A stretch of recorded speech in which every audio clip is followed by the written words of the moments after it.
You're sweet. Thank you. Okay, are we all ready? Hello. Good morning, everybody. This room looks beautiful, full. My name is Danielle Corliss. I am your 2020 president for Orange County Realtors. As you all know, because otherwise this room wouldn't be as full as it is, that we are very, very fortunate to have our speaker, Gov Hutchinson, today to help us get smart. Do you guys know that as of January 1st, 2020, we had over 2,000 new laws that came into effect? Yeah, yay. And am I supposed to have a poker face on that?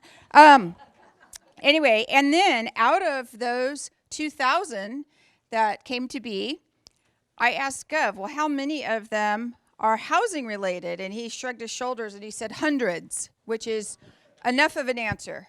Way too many, I'm sure. So anyway, as you know, we sold out this location. We opened up our Fountain Valley office. We sold up there. And then we also, for the first time, are going to be live streaming from Huntington Beach, the marketing meeting there at Meadowlark. And as of last night, they were almost sold out. So we have quite a crowd today. But it's really fun to be able to live stream to 2 different locations. So that's really great. Zippy and Michelle are at the Huntington Beach marketing meeting. You guys want to say hello because we are on camera right now. And then at the Fountain Valley office, Leo, what's going to happen is they are actually in touch with Tiffany over there. Tiffany, she's on staff. She's our in-house counsel. And they are going to be, when there's questions, they're actually feeding them through Tiffany. And at the end, you guys will have a chance to ask Gov some questions as well. Tiffany will jump in with questions that came from the Fountain Valley and Huntington Beach locations. So before we get going here, we're going to salute the flag. But I did want to let you know that, because it's boring when everybody says, please stand, I pledge allegiance. Okay, so I thought I would come up with a fun fact for you guys. So, did you know that our current flag was designed by a high school student, 17 years old, and his entry was chosen out of 1,500 entries? Now, let's stand up and salute our flag. I pledge allegiance to the flag of the United States of America and to the republic for which it stands, one nation, under God, indivisible, with liberty and justice for all.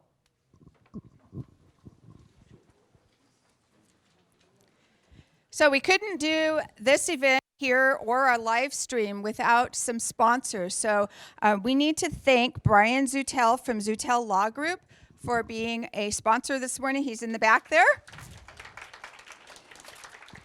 And that was for breakfast. And then also the Orange County Huntington Beach marketing meeting. We need to thank them for their breakfast as well.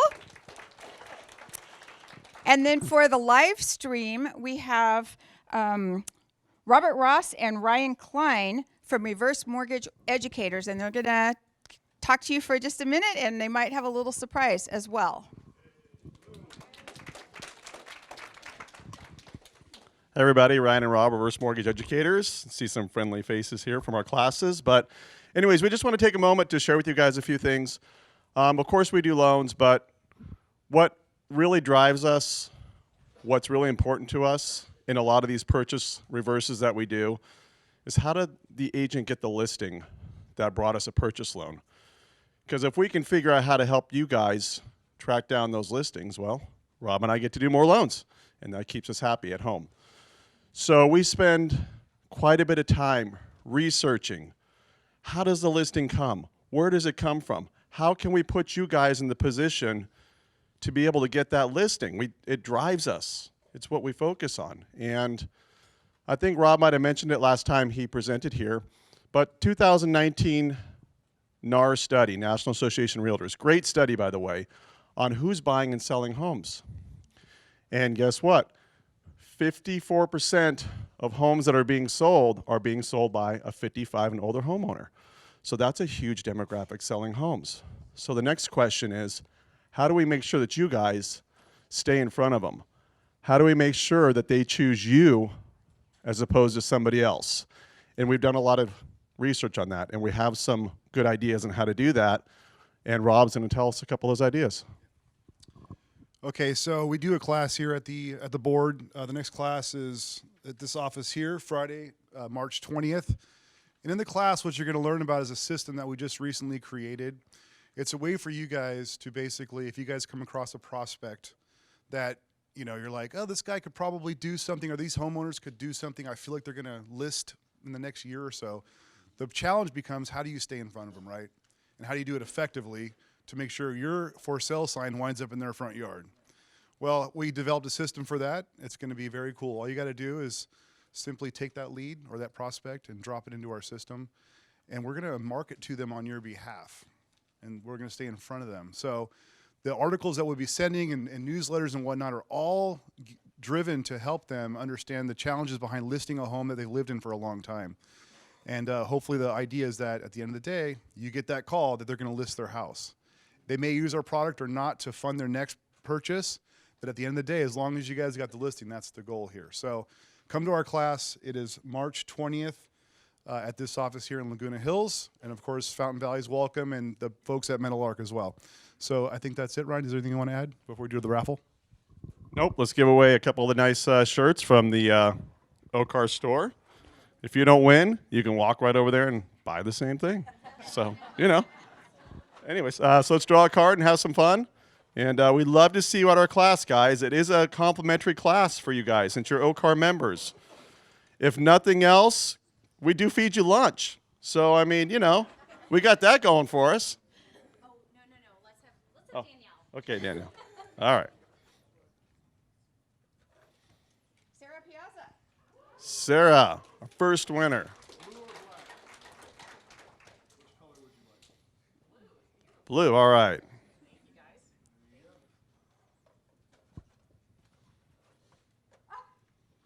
Okay, but it's not me. It's my husband.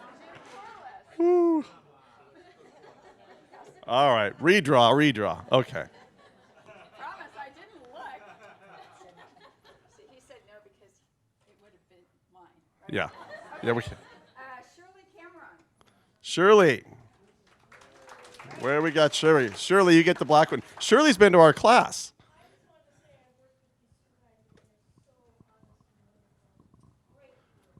Oh, man, Shirley. Wow. I only got one sweatshirt, Shirley, so I don't know what you're going for here. Here you go. Oh, I'm sorry. Oh, wait. There you are. Okay, thank you very much, guys. Love to see you in class. Thank you. All right. I'm rather bummed I didn't get that. Okay, so back to our speaker today, Gov, whose given name is Gov, without a period, in case any of you are wondering. I think it's cool because you've got a long last name, so a short first name makes a lot of sense. People sometimes forget. You got to hear what it sounds like together. Anyway, so Gov manages the legal services program in Los Angeles for CAR. And he also is on the phone when we call on the hotline. Sometimes, if you're fortunate, I never have been in 23 years, have never gotten Gov on the phone by calling, but he also supervises the hotline and helps train the attorneys on the hotline. He received his bachelor's degree in history, in history from Princeton University, and then he got his law degree after that from University of Pennsylvania. He has written articles for the Real Estate Magazine, and just a little plug for the Real Estate Magazine. If you guys aren't reading it, you need to be. There is some really good stuff in there. It gets mailed to you. It's easy to just kind of, put it away until you find time to read it, but they do a really good job on that magazine. Anyway, he also co-authors continuing education classes for CAR and is a master instructor. He regularly speaks at associations at our CAR conventions, affiliated trade associations, city, county bar associations, and major real estate firms. So please give a hand to Gov. Hutchinson.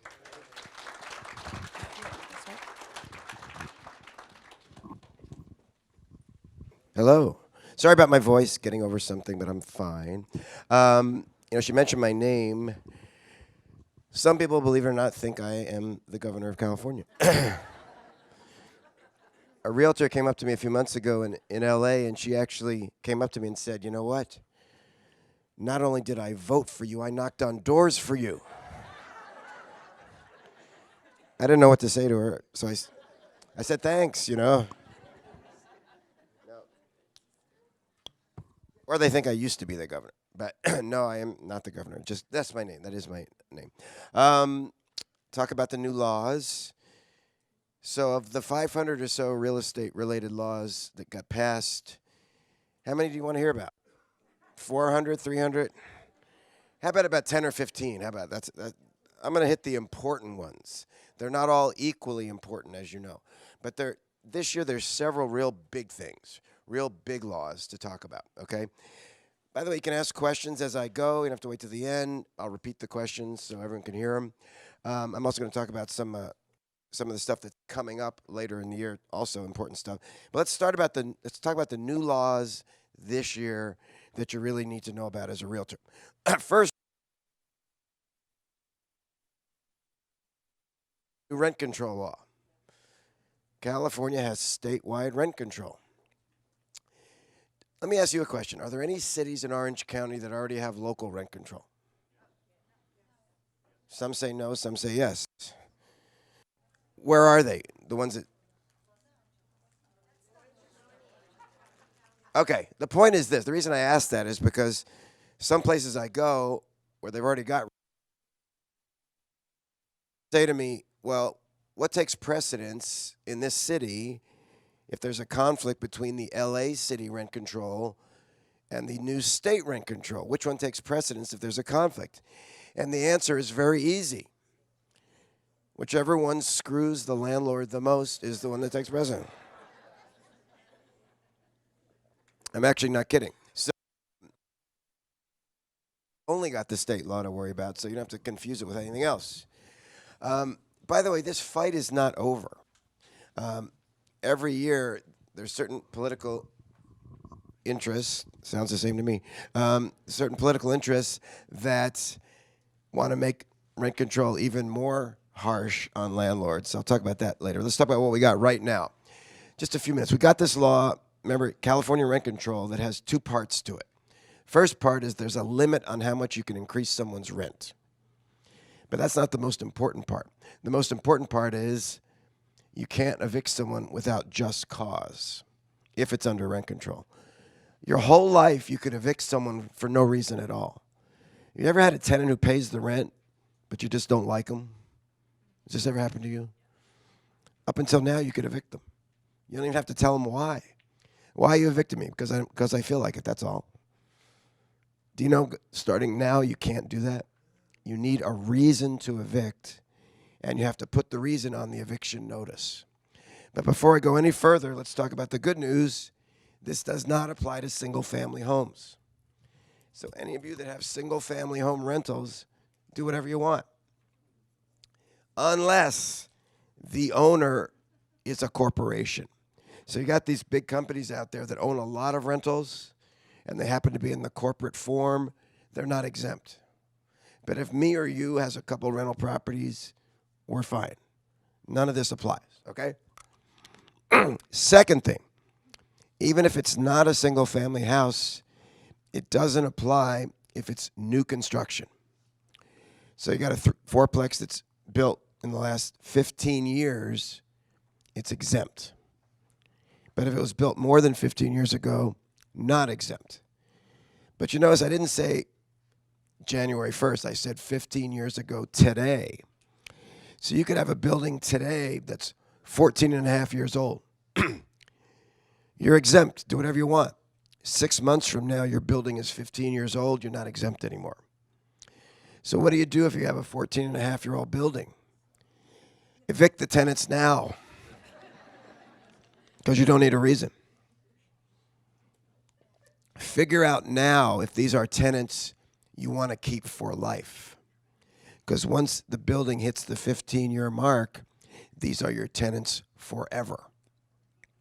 Okay. Let me step back a couple things. What's the rent cap? How much can I increase someone's rent? 5 plus inflation, 5% plus inflation. What's inflation in Orange County this year? I believe it's 3.3. So, in Orange County, if it's an older building, you can only increase someone's rent by 8.3%. What about next year? Every April, they recalculate the inflation for that year. So it'll be 5 plus whatever it is next year. It can never go above 10, though. So if inflation goes over 5, the max is going to be 10.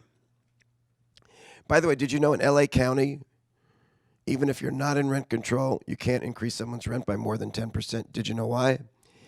Because LA County, like several other counties in this state, is still under a declared state of emergency based on the wildfires of last year. I don't think Orange County is, which means if you're in a wildfire declared county, you have a cap of 10% based on the anti-rent gouging laws. But that'll expire at the end of this year, and they'll just be subject to the regular rent control. By the way, if you're in the city of LA, how much can you increase your rent? 4%. So what takes precedence in the city of LA? Whichever one is worse for the landlord, the 4%. But you know what's interesting? There's a state law called Costa-Hawkins. Have you heard about this? We all voted to reaffirm it in last November, which says no local city rent control law can impose rent control on anything built after 95.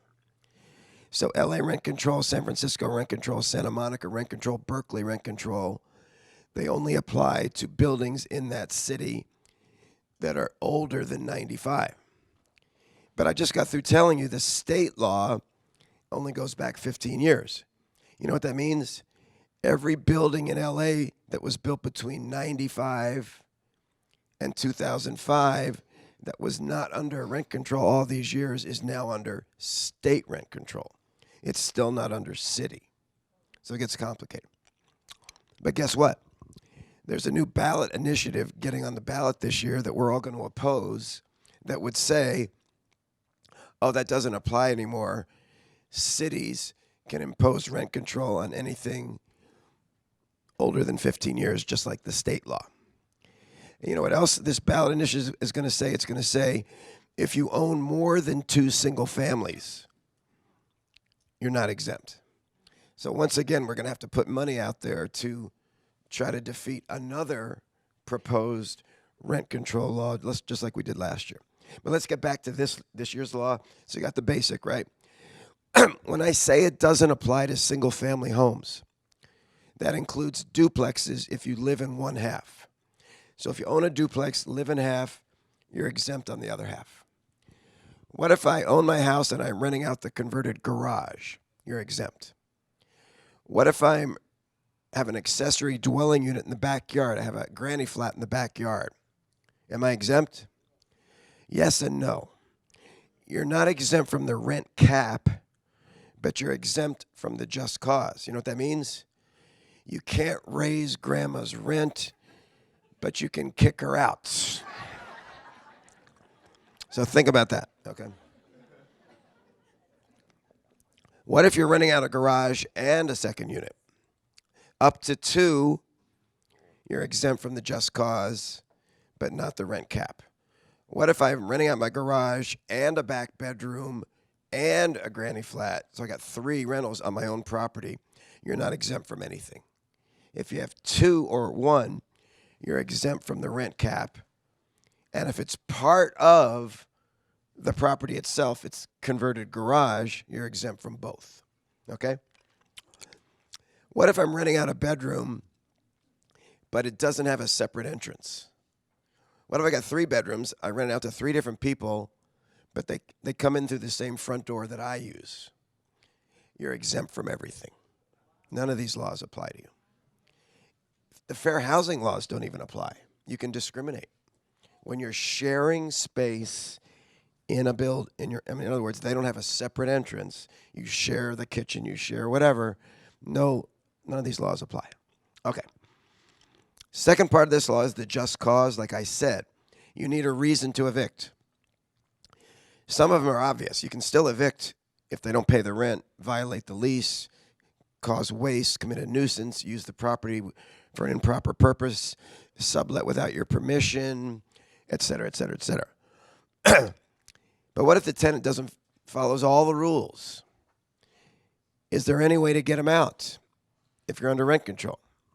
3 reasons. You can move in yourself. Number 2, you can do a substantial remodel. Or number 3, you can just quit the business. But quitting the business doesn't mean selling the building. So I got a 4-plex. It's 20 years old. I'm under rent control.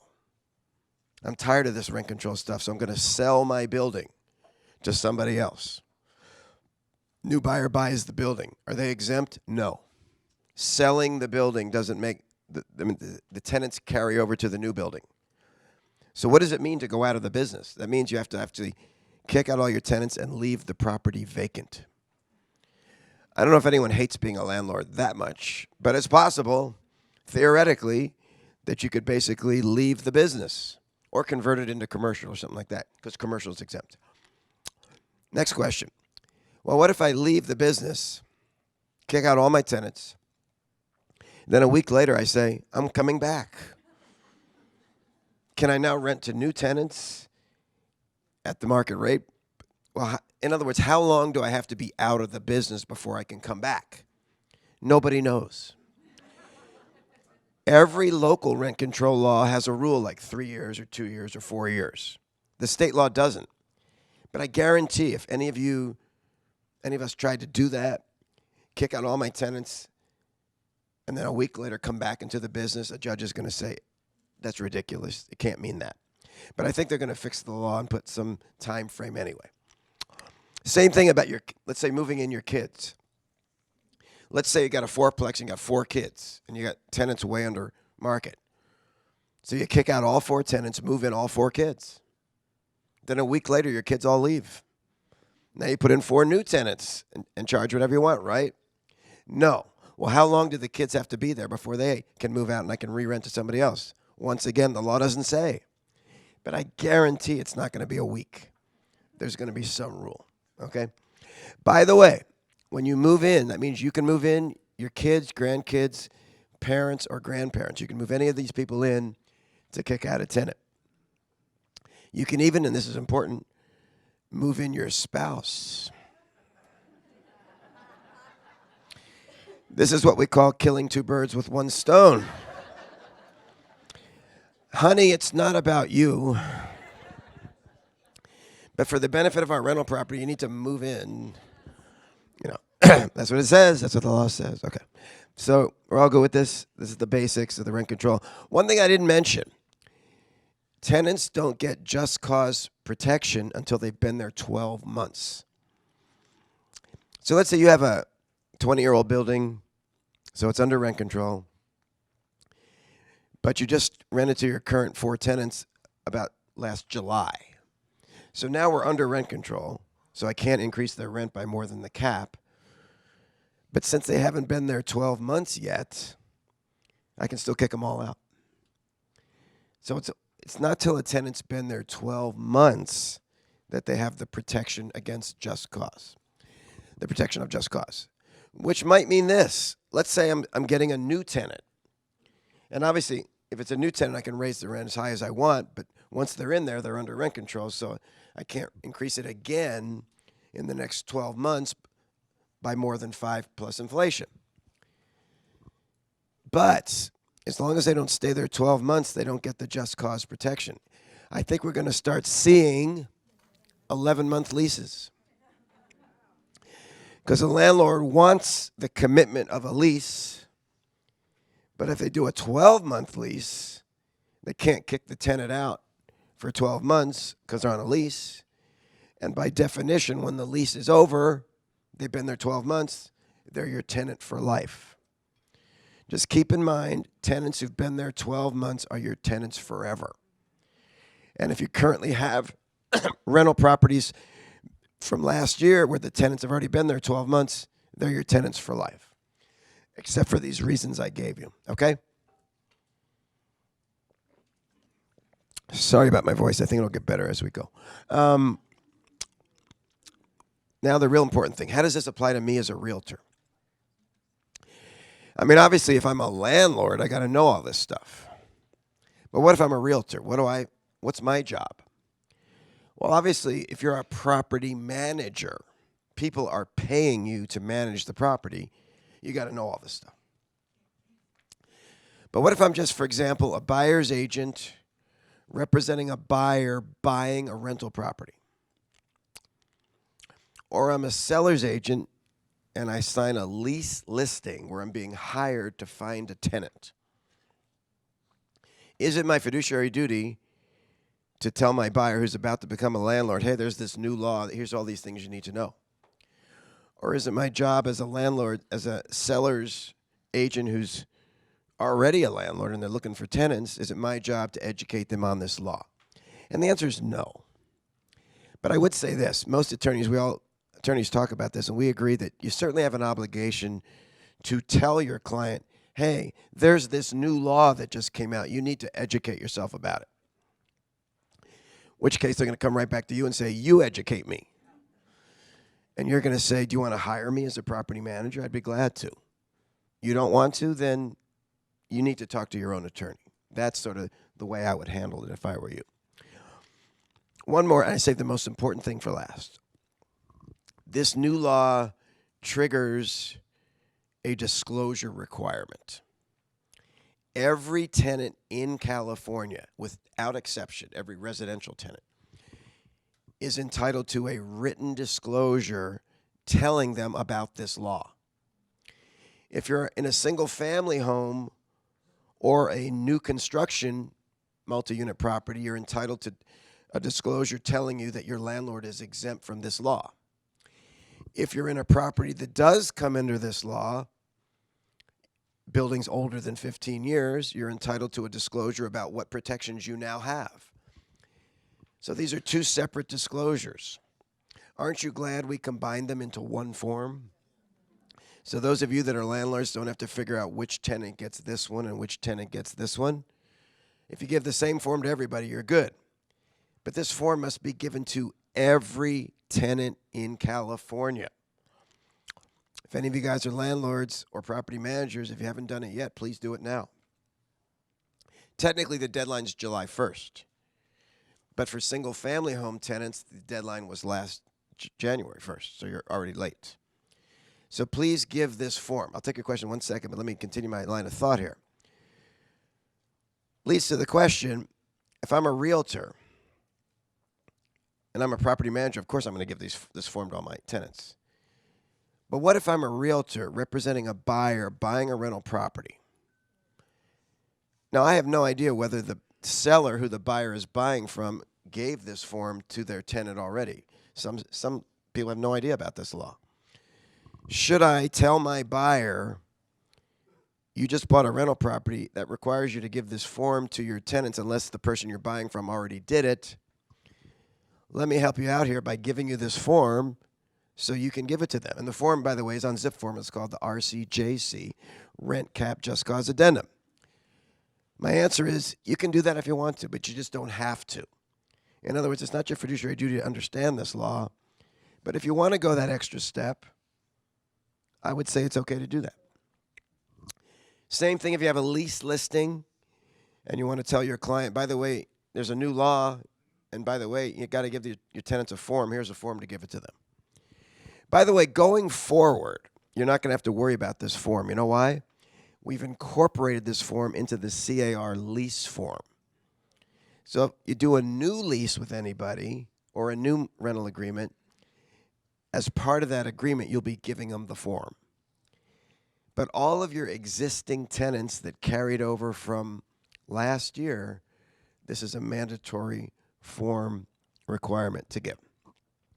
One more point on this. I'm sorry, you had a couple of questions on what I was just talking about? Yeah. Very good question. Thanks for reminding me. What happens if the tenant won't sign it? I've got good news for you. As long as you can prove that they received it, you're good. And how do you do that? Well, how do you ever do that in real estate? We do everything electronically. How do you prove that someone received the email?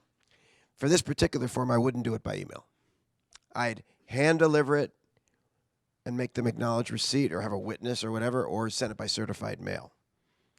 Don't email it, because then they're always going to say, must have gone to spam, I never got it. I mean, if they sign it, great. If you email it to them and they do sign it, that's wonderful. But sometimes they're just not going to sign it. And they don't have to sign it. Going forward on a new lease, it's part of the lease, so you're going to say you have to sign this or you can't rent my property. But existing tenants, you could theoretically, as long as they receive it, you're good. Yeah.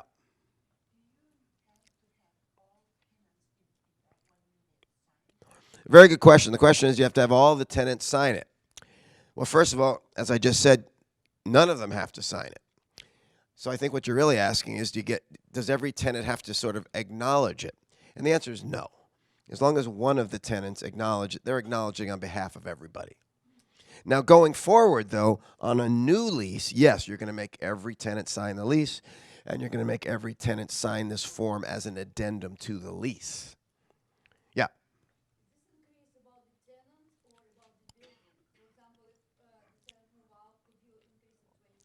Yes. Anytime a tenant moves out, you're totally exempt, do whatever you want. Or if you're evicting them for just cause. So tenants who voluntarily move out, or tenants you're evicting with just cause, they're new tenants, do whatever you want. But of course, they're new tenants right now, but then once they're in there, they're under rent control. So however high you raise it for them, you can't raise it again for another 12 months.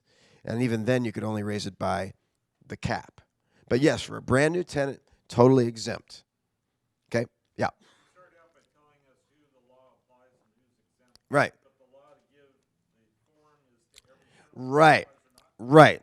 To reaffirm that, there are a lot of people that are exempt from this law, single family, new construction. You're not exempt from the form, the disclosure requirement. So this must be given to every single tenant. Lisa, another question. I'm a realtor, and your sponsors were talking about prospecting. So I got these potential clients out there. I'm trying to stay in front of them, as they said, get their business. Let's say I got a couple potential clients who happen to be landlords, renting out properties, single-family homes, who probably never heard of this law. Can I go prospect them and say, hey, landlord, there's a new law out there. Did you know about that? Did you know you're under rent control now and there's stuff you got to do? And they're going to say, really, what should I do? Well, remember what I said, you don't want to really give them legal advice, but feel free to give them the legal Q&A that we have on our website. You can give them that. But what if you say to yourself, here's how I'm going to help you, prospective client of mine. Here's this form, the RCJC. You have to give it to your tenant. That you cannot do. Because remember, as a realtor, you sign an agreement which entitles you to free forms for you and your current clients, not for other people, potential clients or former clients. And remember, a client is defined as someone who you currently are in a listing period or you're in an escrow, not a client who closed a month ago. You think of them as your client. They're not your client. You can't give them CAR forms. Question from somewhere else. The definition of single-family homes is a single-family detached. What's included in that? Single family the question is what's single family? As I said, it also means duplexes that are owner occupied. It means condos, townhouses, mobile homes, attached, detached, anything that's separately alienable, anything that can be sold separately. It's an interesting thing. You have a fourplex. Do you know there's a new law that says we can all build accessory dwelling units without much interference? Even multi-unit properties. So you got a fourplex that's 20 years old, and the owner of the fourplex adds another unit in the backyard. Well, that unit's exempt because it's new construction. So the 4 units in the actual older fourplex are not exempt, but the other one that's new construction is exempt, not because it's a single family, because it's new construction. So I hope that answered that person's question. I think so. I'm getting Yeah, if they want to follow up, they can follow up. Yeah. Perfect. Yeah. Yeah. Well, his question is it just cause to evict someone because they A, have a pet, B, are smoking? And the answer is yes, if your lease prohibits pets or prohibits smoking. What if my lease doesn't mention smoking or pets? Well, you can't do anything to them until the lease is over. Then you can make them sign a new lease that prohibits pets and smoking. What about this? Tenant's lease is over. Are you now exempt from rent control? No. They've been there 12 months. Whether the lease is over, it doesn't make them a new tenant. They're still under rent control. Okay.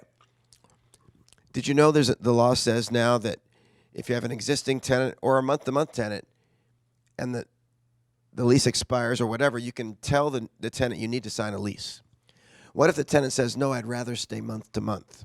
You have the right to say, no, sign the lease or I evict you. That's just cause. Okay, so I can require them to sign a new lease. Well, can I require them to sign a new lease with a higher rent? Yes, but can't be higher than 5 plus inflation. Well, what about this? Get back to his question. The current lease didn't say anything about pets or smoking. Doesn't that mean that they're entitled to renew the lease on the exact same terms as the old one? And the answer is, yeah, the exact same financial terms. But you can make reasonable modifications to things like pets and smoking.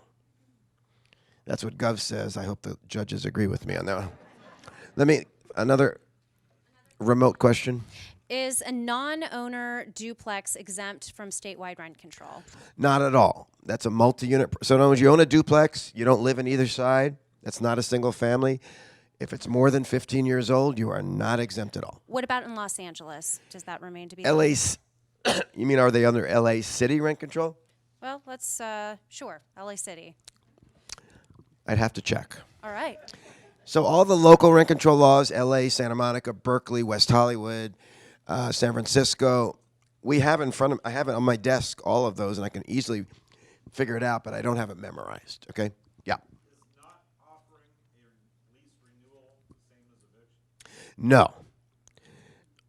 Well, I mean, give me the scenario. So you got a tenant's been there more than 12 months. It's been there 12 months, but the owner didn't want to renew. Said we're not. Well, you don't have to offer them a lease, but if they want to stay month to month, they have the right to stay forever. Forever. You can sell it and the new buyer inherits them. Doesn't matter. You guys didn't get this fundamental point here. These are tenants forever. Whether you sell the building, whether the lease runs out, if it's not single family and it's more than 15 years old and the tenant has been there 12 months, those are 3 important things. It's not single family, it's older than 15 years, and the tenant has been there 12 months. If those 3 things are true, those are your tenants for life, unless you have just cause to evict. This was January 1st. Or whenever they hit the 12-month mark. Now, we could talk all day about this. I'm just do a few more questions because there's a lot of other new laws, too. This is always the most popular one, yes.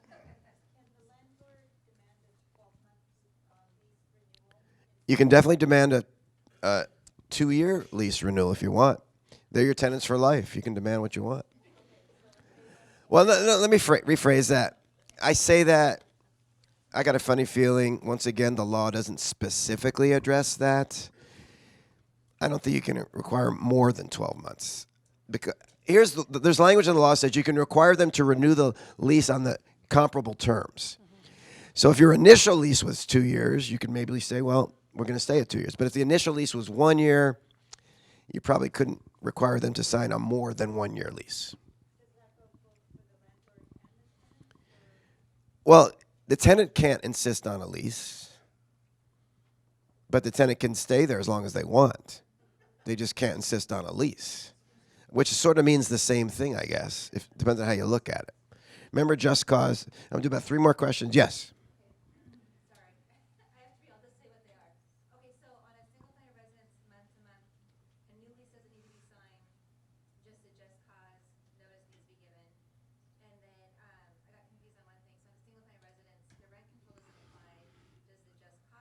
No, single family is exempt from everything.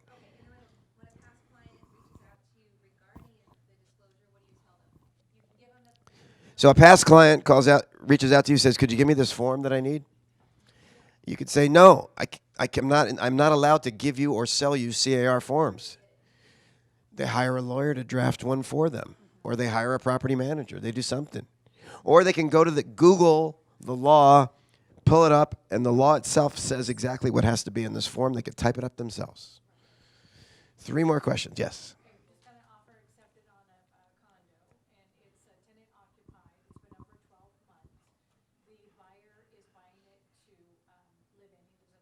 Right. He's got to give the tenant a 60-day notice, and then he can move in.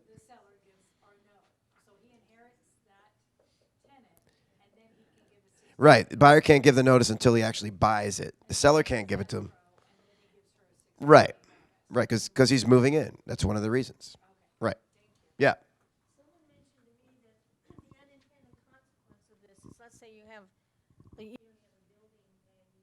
have good tenants, you don't want to raise the rent every month. Now, you have to Yeah. raise that rent every month, or you lose Or every year, value anyway. on your apartment Every year, building. right. Because In you other words, can't catch up. Traditionally, some landlords wouldn't raise their rent at all for years. All of a sudden, they notice they're behind, so they raise it one time 20%. Well, you couldn't do that now. Just because you raise it 3% this year doesn't mean you can go 20% next year. So you almost have to think along those lines and increase it a little bit each time to protect yourself. As you said, an unintended consequence of this law. We'll get to last question, then Tiffany. Yeah. Yes. The law that we want to oppose that's coming up in the ballot Yeah. is if you own more than 2 Right. single family, You would no longer be exempt. Right. Does that count the one you live in? Is that I have to go look at that again. The point is, vote against it. Either way, vote against it. Either way, vote against it. Yes. I don't know what number it is. It may not even have a number yet. Under the no-fault just cause eviction, what would consider to be a substantial renovation? Very good question. Substantial renovation is defined as a renovation so significant that the property is uninhabitable for a period of time. So if you do that much work on it, you could kick out the tenants, raise the rent for the new tenants. Last thing I'm going to say, and then no more questions on this, I'll hang out longer if you want, is let's say I have tenants I really like, but the property is way under market. So I say to my 4 tenants that I really like, I really like you guys. I'm not kicking you out, but I can't just raise your rent. I got to kick you out first if they haven't been there 12 months. I got to kick you out first. Then I got to raise the rent, but you can move back in. Well, they can't. So in other words, if you want to rent back to your previous tenants, you can't increase the rent by more than the cap. You either got to choose, keep your tenants that you like and increase the rent by the cap, or kick them out if they haven't been there 12 months, and then get new tenants, which you can charge them 20, 30% more. So you can't keep your old tenants and raise their rent by more than the amount. Now, I said that was the last question. She doesn't care. You're right. Thanks for reminding me. That's a good point. If you're evicting a tenant for just cause, not for fault, but because of a substantial remodel or because of a moving in yourself or because you're getting out of the business, you got to compensate them with 1 month rent as relocation assistance, which if you're familiar with any city rent control is nothing. In like LA, you got to give them thousands and thousands of dollars. Here, 1 month rent. All right, there are other laws that happen, believe it or not. Let's talk about them. I would say the second most important new law that just got signed relates to independent contractor, and this was good news. You may have heard that Uber and Lyft are in a heated battle with the state of California right now. That's because there's a new California Supreme Court case that basically is making all of these industries that have traditionally been independent contractor to turn them into employees, such as Uber and Lyft. And Uber and Lyft are fighting it. Who knows if they'll win? But the point is, if this new rule applied to you guys, you would all have to be employees. Fortunately, we got a special exemption. Special exemption in the law, which says these new rules do not apply to the real estate industry. You guys can continue to be independent contractors. That's good news. Yay, CAR, we supported it. We all took care of that. You're all independent contractors. That's good news. But it's not completely good news, because this new law only applies to licensees. Some realtors I know hire people to work for them either as transaction coordinators or assistants, and these people aren't licensed, but they pay them per output rather than for their time. You pay them per file. You pay them per escrow. If they got a real estate license, that's great. What if I have someone working for me who doesn't have a real estate license, but I don't pay her by the hour, I pay her per file? I'm not so sure you can do that anymore. You might have to convert that person to an employee. I didn't say it definitely. I said I'm not sure. It does depend slightly on the circumstances. For example, if you got a transaction coordinator who works for an independent company, so it's not like the TC works for you, you're hiring a TC from a different company, you're probably okay. But if you hire your own TC who only works for you and doesn't have a real estate license, that's an employee. It really is. Or similarly, if you have a personal assistant. Now, unless this personal assistant does purely clerical work and you don't tell him where to work and when to work and how to work, then you're okay, independent contractor. But I got a feeling when you have an assistant, you tell him exactly what to do and when to do it. What about TCs? Well, TCs, I know you don't tell them how to do their job or where to do it, but that doesn't matter anymore under the new rule. Under the new rule, if the TC is doing work that you would ordinarily do, so you're just farming it to them, that's the new rule. That person cannot be an independent contractor. That's why if this law applied to realtors, you'd all be employees, because brokers sell real estate. When they hire agents, agents do the same thing that brokers do. So by definition, you would all be employees, except for the fact we got a special exemption for licensees. But this doesn't apply to people who don't have licenses. Question?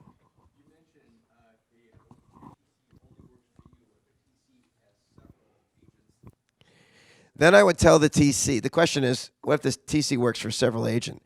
I would tell this TC, form a business, get a business license, make sure it's clear that you are a distinct business. You're not just a random independent contractor who helps various people. That might not be good enough.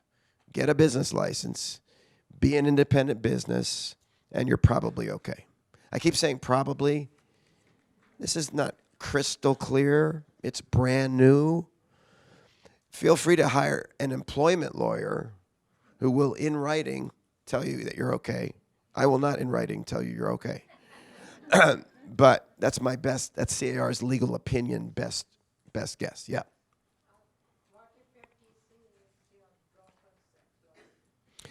What if the TC, well, your question is, what if the TC is your broker's employee? Sounds good. They're an employee. They're an employee of somebody. Then the fact that your broker allows you to use this TC is fine. That's not a big deal. Okay? We're good with this? Yes.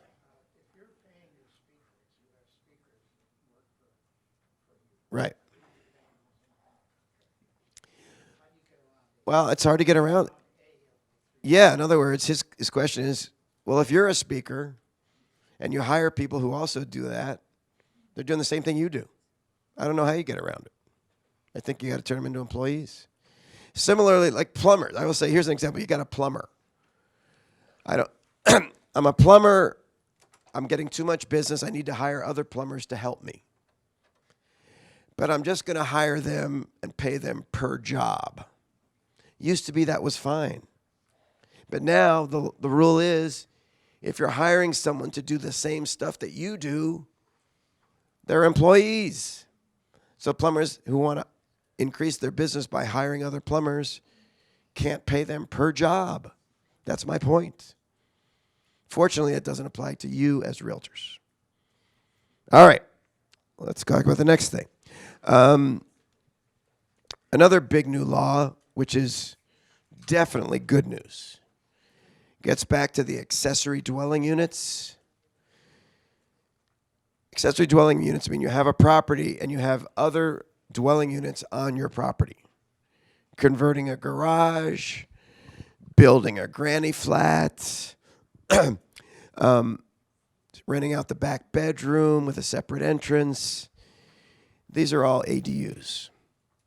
Up until now, the city that you lived in or the HOA that you live in could put a lot of impediments to stop you from doing this. They could say things like, well, if you convert your garage, you got to create additional parking somewhere else on the property to make up for the garage parking that you're taking away. Or your ADU has to be it can't be bigger than this or can't be smaller than this. Or it has to look a certain way, or you have to have a separate utility connection. On and on, aesthetic things, regulatory things, or you have to pay a fee to do this. In addition to the fee for the permit, you just got to pay a fee to create an accessory dwelling unit. All of these impediments are gone. The state of California wants you to build an accessory dwelling unit. They want you to convert your garage. So there's a bunch of new laws I'm sort of summarizing. For example, you want to convert existing space like your garage. You get automatic approval in 60 days. As long as you get the permit and build it right, fire safety and all that, there can be no obstacles or fees charged to you to convert your garage. Second, you want to build a detached granny flat. If it's no bigger than 800 square feet, no higher than 16 feet off the ground, and at least 4-foot setback, automatic approval in 60 days. And you can't be required to live on the property to rent it out, which used to be another requirement. What if the ADU is bigger than 800 square feet? Well, they can still put some restrictions, but not as many. For example, if your ADU is bigger than 800 square feet, you still can't be required to create extra parking if you're within a half a mile walk of a public transit stop. That's a long walk for me, but whatever. So you get the gist of this.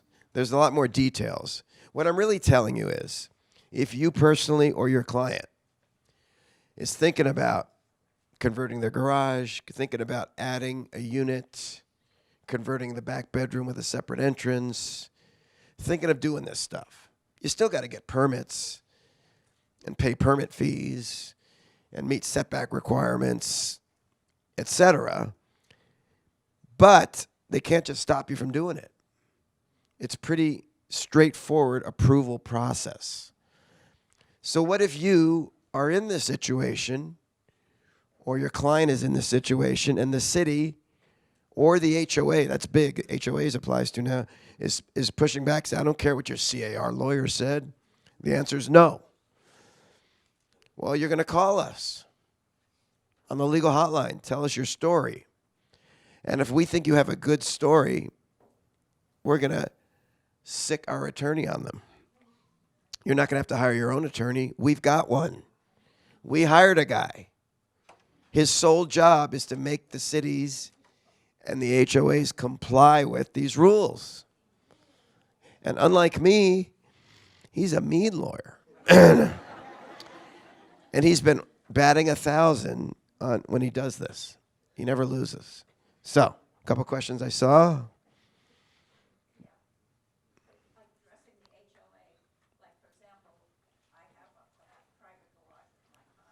Yeah. So it's private, right? You're the only one who uses it. Yeah, and you own that space. Yeah, you can convert it. Yeah. Well, hold on. Too bad for you. She says, what if she's on the HOA board and doesn't want it? Now, when I say HOAs, it's probably slightly different because there are parking issues in an HOA. Maybe there's very limited outside parking. An HOA is probably going to be able to get to be more restrictive on certain issues. Once again, I'm trying not to give you totally specific details. What I am telling you is the rules have changed. It is definitely easier to convert existing space and create new space. It's not always, maybe in your situation, maybe you might have an issue, but it's a lot better than it used to be. At least call us, call your own lawyer, say, based on the new laws, can I do this? And a lot of times the answer is going to be yes. And I'm also telling you, we have a resource at CAR to help you. So it's two good news. The first good news is the rules are changed, and second, we have a resource. Yeah.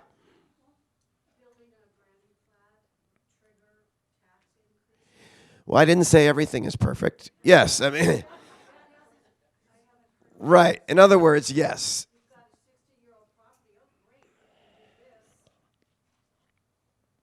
Well, it's not that the entire property is going to be reassessed.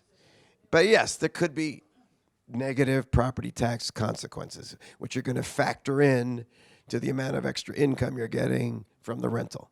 Obviously, this is a calculation you make. Yeah. Yeah.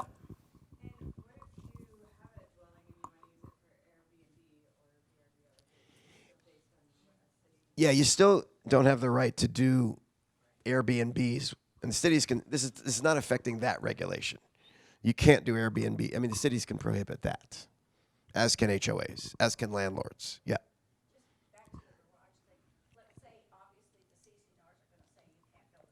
Right. The fact that the CCNRs say you can't do it doesn't end the story anymore. I mean, it might, depending on the circumstances, depending on the size of the property, the number of parking spaces, for whatever. I'm just saying, up until now, the city could just say no, or the CCNRs could just say no. It's not that simple anymore. Question from somewhere else. Right, from Huntington Beach. If you construct an ADU on a single-family residence, is that now or could that now be considered a duplex? Good question. For purposes of rent control, I wonder. Yeah. And the answer is no. So in other words, if you convert your garage or you renting out a back bedroom, that is a duplex for purposes of rent control. As long as you live in one of them, you're exempt. If you don't live in either one, you're not exempt. But if it's a detached ADU, that's not a duplex. And remember what I said, the rule is you're not exempt from the rent cap, but as long as you have no more than 2 accessory units, you are exempt from just cause. Remember the example I gave? You can't raise grandma's rent, but you can kick her butt out of there. As long as you have no more than 2. Okay? All right. Next big law. So we get so far 3 very big laws. Number 1, the rent cap, big deal. Number 2, the exemption from the new rules on independent contractor for licensees, big news. Number 3, it's about 6 different laws tied together that make it easier to convert or build an accessory dwelling unit. 4th big law. This is not going to be too burdensome on most of you. It's called the California Consumer Privacy Act. This is actually a very big deal. Naturally, California is the first state in the country to do this. I guarantee will be copied by everybody. You know what goes on out there in transactions now? And when you buy things from companies, typically online, they collect your personal information as part of that transaction. Your name, your address, sometimes your phone number, sometimes more than that, sometimes your social security number. They collect this data. And then the transaction between you and them is over, but they still have your data. And they don't just leave it sitting around, they sell that data. Facebook, it's not just Facebook and Google who does this. A lot of companies do this. Well, there's now a law in California that says you and me as consumers can tell these companies you do not have the right to sell my data. Which means every company that does business in California is required to inform their consumers, like me and you, that we have the right to opt out of the sale of our data. And you're saying to yourself, I don't remember receiving all these letters in the mail from these companies telling me this. That's because they put it on their website. They only have to put it on their website. But if you go to their website and you get your your magnifying glass out and read the fine print, it's actually going to tell you that they have to give you the ability to opt out of the sale of their data. And there will be a box on their website. If you click it, you're opting out. Okay. Second, this law gives us the right to say to this company, not only do I not want you to sell my data, I don't even want you to keep it. Delete it. Wipe me off your books until the next deal we do. All right. That's a big deal. Let's put this into the real estate context. This does not apply to every company. This only applies to big companies. What's a big company? Big company is a company that makes at least half of their income selling clients' personal information. I don't think there's a single real estate company in the world that would come under that. So don't worry about that. You're also a big company if you collect personal information from clients 50,000 times a year. There are not that many real estate companies that have 50,000 clients a year. Not even Compass has 50,000 clients a year. So you probably don't have to worry about that. But the third thing that makes you a big company is if the gross revenue of your company is $25 million or more. So if you're a Compass, that is you. If you're corporate Coldwell Banker, that's you.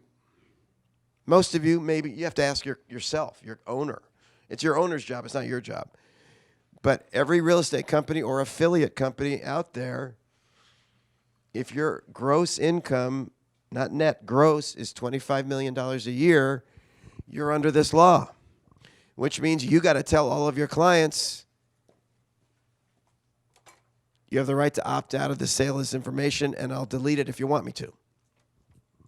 First of all, I suspect no real estate companies make money selling their clients' data anyway. But you know, in the real estate company, you do keep your clients' data. In fact, you have to for 3 years, don't you? So how does this law affect the 3-year requirement from the DRE to keep files for 3 years? Answer, the 3-year rule supersedes. So if I'm Compass, I'm a big company, and one of my clients asks me, says, I want you to delete all the information you collected from me during that. I want you to delete the file. My response would be, in 3 years, I'll do that. But I can't do it now. The problem with this, of course, is some of you want to keep your files more than 3 years because they're good files and they're going to protect you. Too bad for you if you're a big company. If you're not a big company, none of this applies, so you don't have to worry about it. But then there's a question, yeah. I just wanted to define what you mean by file. I mean, you save a contract where somebody bought a house, but you can still get rid of their social security He's right. He's right. Yeah. Good point. You can still keep the files. I mean, it's not that simple. As long as you take off the personal information, and then you still might want to keep the files because it has good stuff protecting you, like the letter you sent to them saying, remember how I told you this and remember how I recommended this?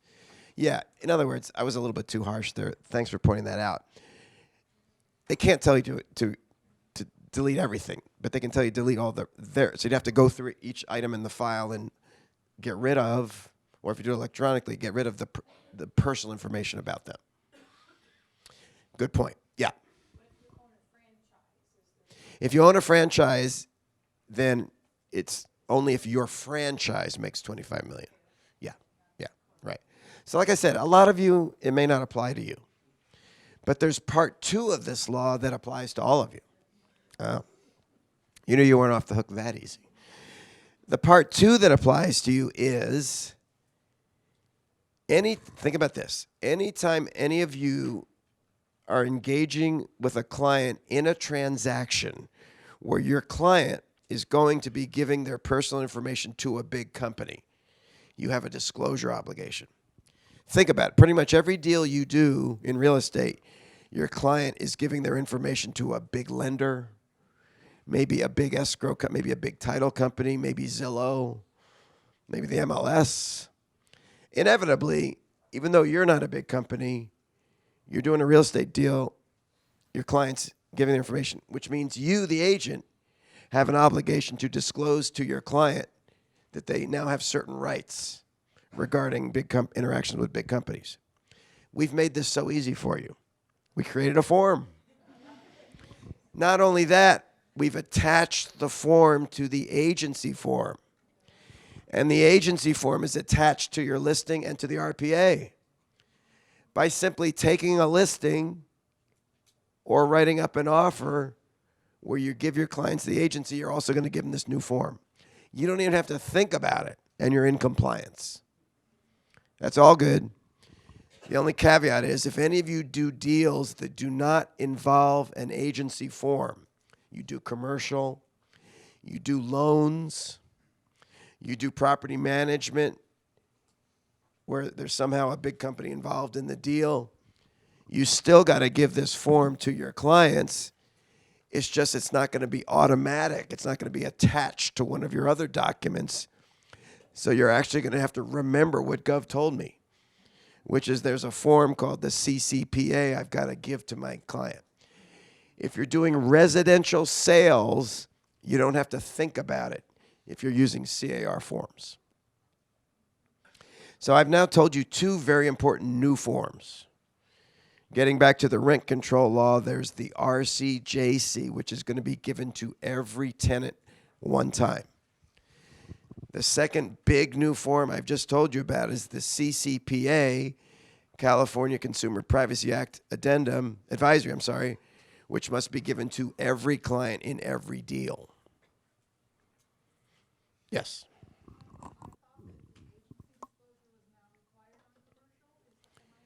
Oh, you're right. They may have done that. You're right. Doesn't apply to rentals, but it does apply to commercial. So if you're using CAR commercial, and by the way, a lot of commercial agents I know don't use CAR forms. They use ARIA forms, or they use their own forms, or their client has their own forms. But yes, good point. The agency form is required now on commercial, so you're covered there too. Another one you don't have to think about. You guys are giving me great reminders. Thanks for helping. All right. So we've hit those are the big 4 laws, I think: the privacy law, the rent control law, the independent contractor law, and the ADU law. But there is more. Before, yeah.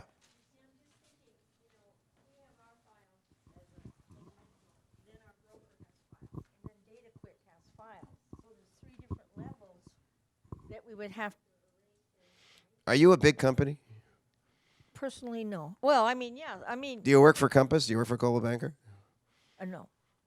Do you work for a company that makes $25 million a year? Maybe. You don't know. I don't know. You're right. Okay. I was assuming most of you aren't going to come under this. But if you do come under this, you're right. You don't have to worry about data quick files. Those aren't your files. But either the agent and the broker, yes, would have to scrub these files. Yeah. By the way, it's not the individual agent's problem, it's the owner of the company's problem. But if you do work for a big company, hopefully your broker, your owner has already started to take care of this. And by the way, we can help. We've got a Q&A, which actually has enclosed with it a sample office policy that if you enact it, then you're complying with, we'll tell you exactly how to comply with this law. Only if you're a big company, remember? But all of you have to give the disclosure. Okay. Let me do a bunch of other laws real quick. Okay, those are the big ones. But there's other things happening out there that you need to know about. One of them is, this is not that small, it's big, but getting back to rentals, there's a couple of quick ones. One of them is, if I'm a landlord and I get an applicant, and I'm going to screen the applicant, as we all do, by doing a credit, I want to get a credit, or background investigation, credit score, I want a credit investigation.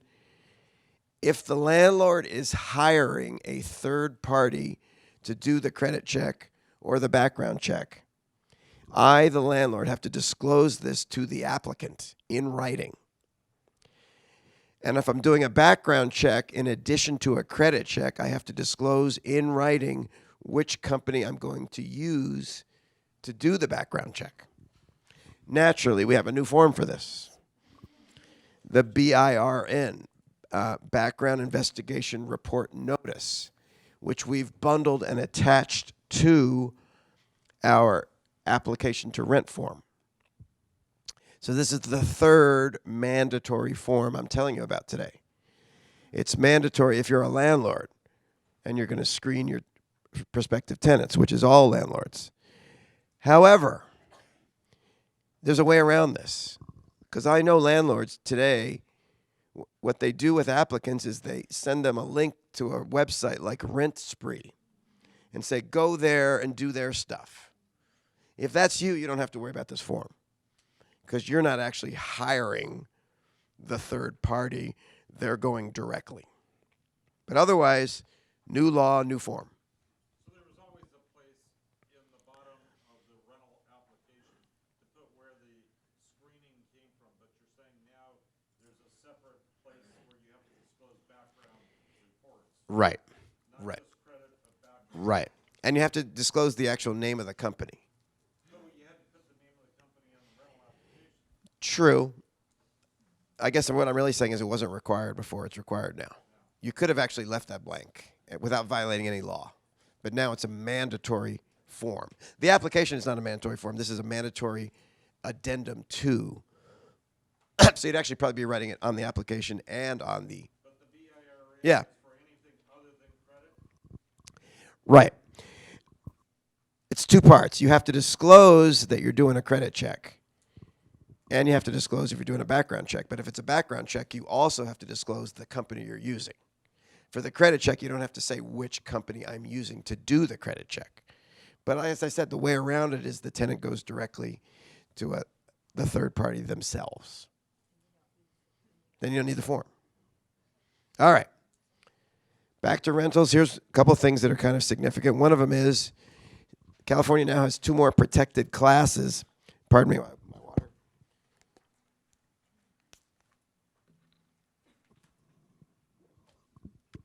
Two more protective classes you can't discriminate against.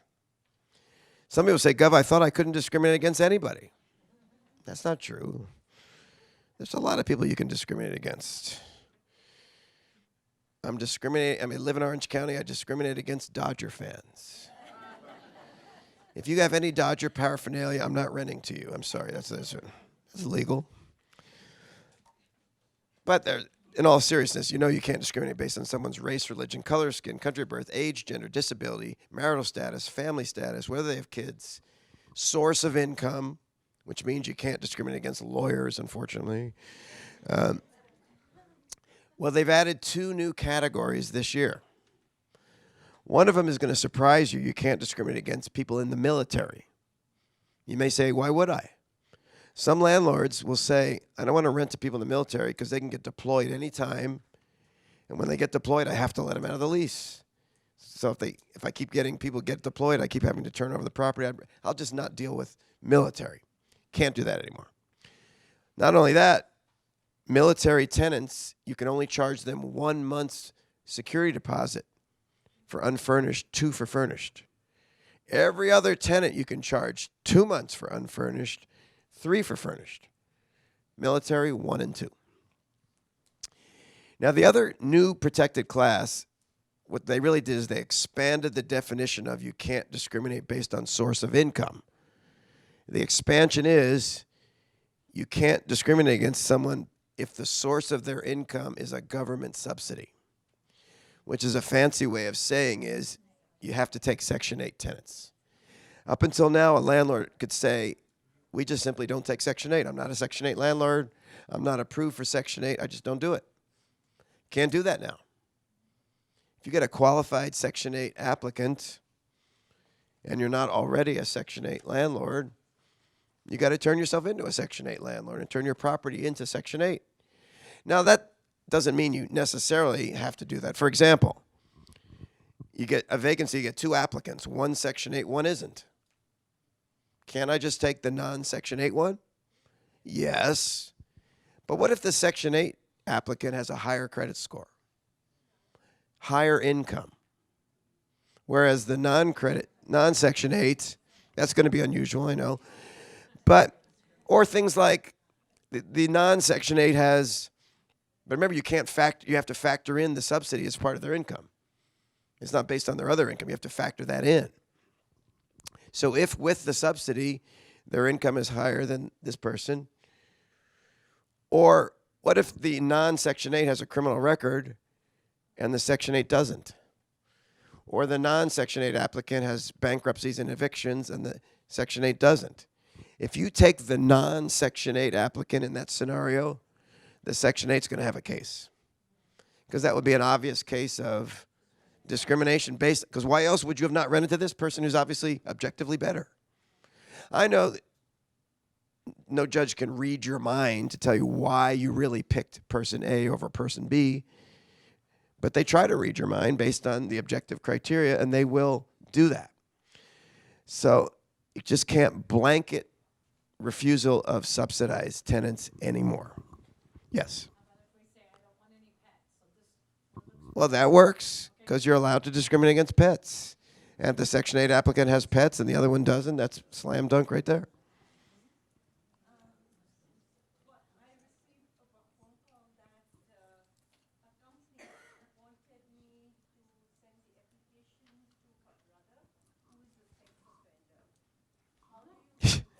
So we're on a brand new topic now. We've gone from Section 8 to sex offender. You're saying you're a landlord, and you got a request to send an application. Well, first of all, you never have to send an application. If they want to apply, they can apply, and you can reject a Section 8. I mean, a sex offender. You can reject a sex offender just because they're a sex offender. You're allowed to discriminate against sex offenders. But I'm glad you raised that, because there is a law. All right, so are we done with Section 8? Yeah.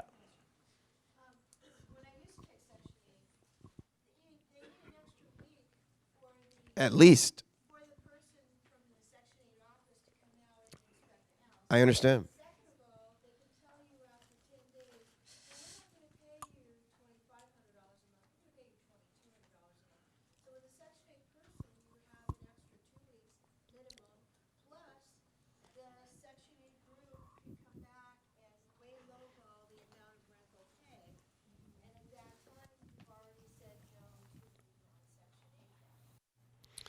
Okay.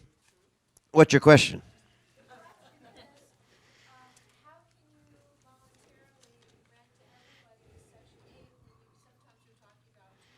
In other words, you don't really have a question. You just don't like the law. And I have no good answer. I mean, you still have to do it. Yeah. Any more Section 8? Yeah.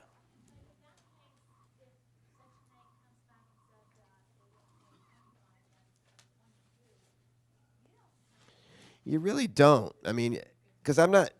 Maybe I'll talk to you about what actually happened. That doesn't. They can't just change the terms unilaterally. Well, I'd have to read the fine print. I'm not a Section 8 expert, but no, you're not. You're not. Yeah. I mean, you could. We'll deal with this later. I'm giving you the big picture here. Call me, call the hotline, we'll figure it out. But I'm giving you the big picture. Okay. But about that sex offender question there. Next topic. So we got the Section 8, we got the military. Next topic.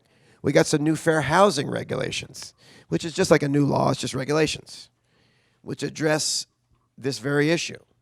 And it says, up until now, landlords could simply reject someone with a criminal record of any kind. Here's the change. Number one, very important. You can't even do a criminal background check until you first do the credit check and income check. In other words, here's what you're supposed to do. You get an applicant, you do the credit and everything, they pass all your tests, so you basically say, okay, I approve you, you are my new tenant, subject to a background check. Then you do the background check and they have a criminal record. Well, now you can reject them, but not necessarily. When you reject someone based on a criminal background, you have to take into consideration how long ago was the crime and how serious was the crime. So I'm telling you two different things here. Number one, you can't even do the criminal check until you've approved them credit-wise. And then when you do the criminal background check and they do have a criminal record, you can't just automatically say, well, you had a 25 years ago, you got drunk in college and got a misdemeanor drunk and disorderly, I'm not renting to you. The court would say that crime is so old and so small, that's not a basis to refuse to rent to the person that you've already approved based on their credit and income. So you see what I'm saying? Two completely separate things just happened regarding dealing with criminal background. Yes. This applies basically then to all applicants, that you must check your credit and approve them and then investigate and then say. Which I don't know how that's going to work in the real world, because a lot of times you hire these companies, they do it all at the same time. Once again, the people who wrote this law didn't really understand that. I'm telling you what the law says. How this is going to work in the real world, I'm not sure. But at least the second part you understand. You can't reject just because they have any kind of criminal record. A lot of this is subjective. So if you're ever in a situation like this, call the hotline. Say, based on this, can I reject this tenant? And we'll say, yes, I think so, or no, you better not. By the way, when it comes to Section 8, there's already people out there cold calling landlords and saying innocently, by the way, do you accept Section 8 tenants? The landlord says, no, they are dead. And these are testers. These aren't even real tenants. Because California law allows testers to collect the fine that you're going to get fined for saying you reject Section 8. So please answer the question. Of course I take qualified Section 8 tenants. Absolutely. Take it off your website if your website says no Section 8. Yes?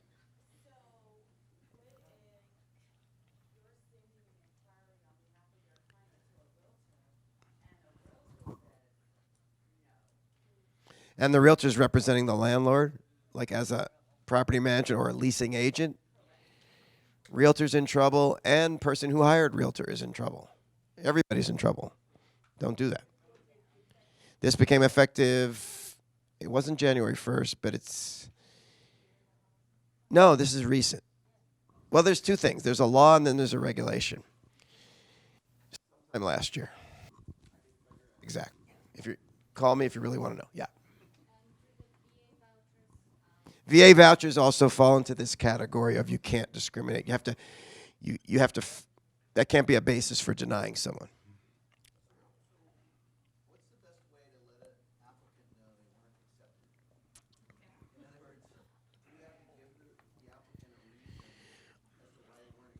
Very good question. You get an applicant, you're rejecting them. How do you tell them no? Do you have to give them a reason? You don't have to give them a reason. But if you don't give them a reason, they're going to be thinking, I wonder what the reason was. It must be my race, my religion, my skin color, my age, my gender, my criminal record. Those 3 murders I committed last year, you know.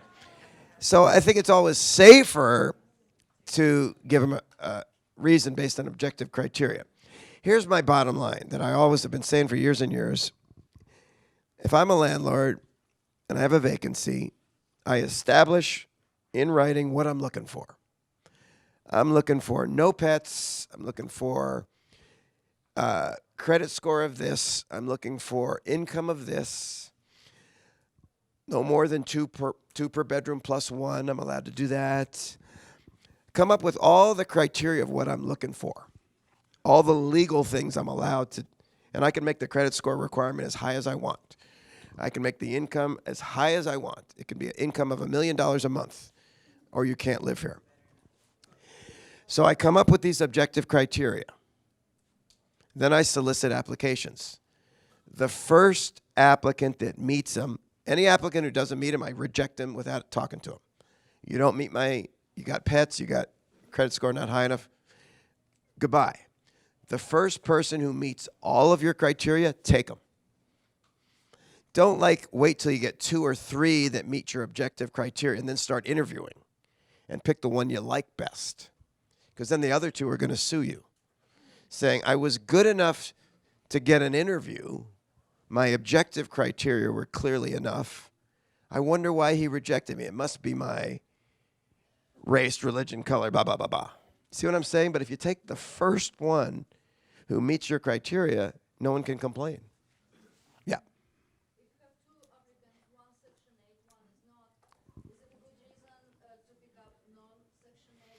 You haven't been listening.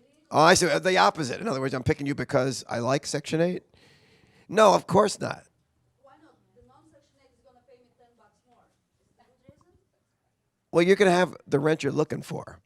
And if the Section 8 can afford it, they can, with the subsidy, afford the rent. If they can't afford it with the subsidy, reject them. But I'm assuming the subsidy will enable them to have enough money to pay the rent, in which case you can't reject them based on that. They both can afford it, but the non-Section 8 paying $10 more per month. Is it a good reason? No, not a good reason. Don't ask me why questions. It just isn't. Yes.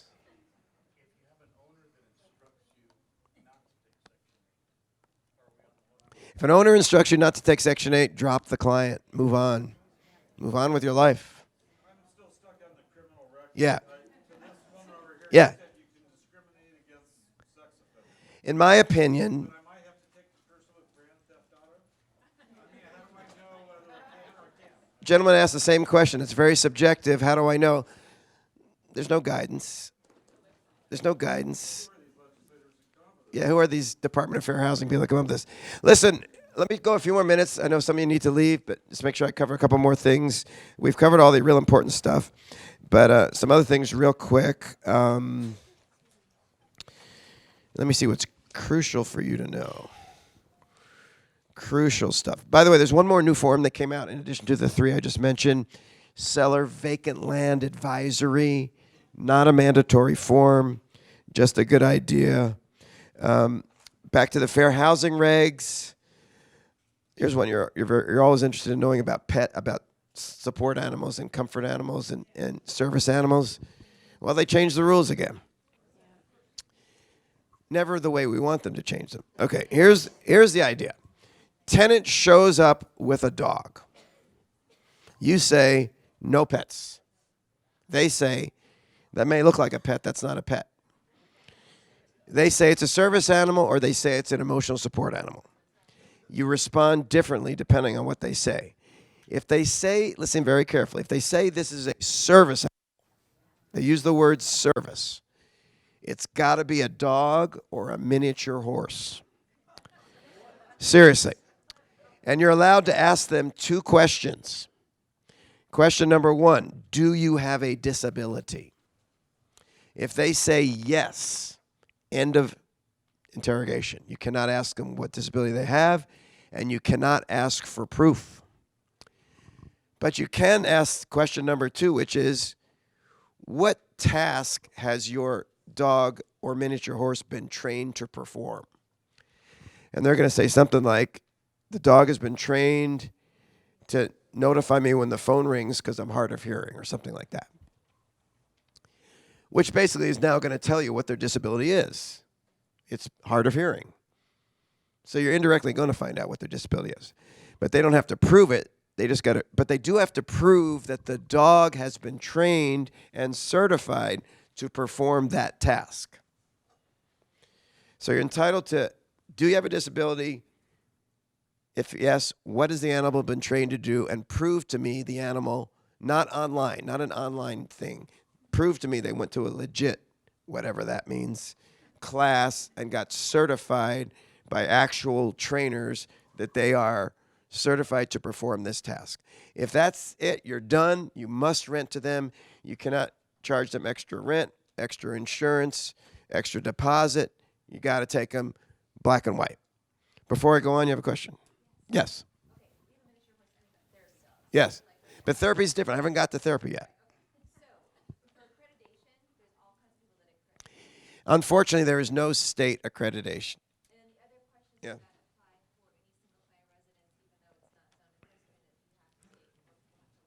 Yes, even though it's not zoned equestrian, because it's not comfort. We haven't got to comfort yet. The miniature horse has to be trained to perform a task. Right. And it doesn't matter if the property's not zoned equestrian. But this is not, you can't have a therapy horse. The only time you can have a horse is if the horse is a trained to perform a task miniature horse. Right. Now, but okay, let's get back to my scenario where the tenant shows up with the dog. You say no pets. They say it's not a pet. It's a service animal. We know how to handle that. But what if they say that may look like a dog? It's not a dog. That's a therapy animal or an emotional support animal. It's a whole different line of questioning. Now you are entitled to written proof that they need the animal.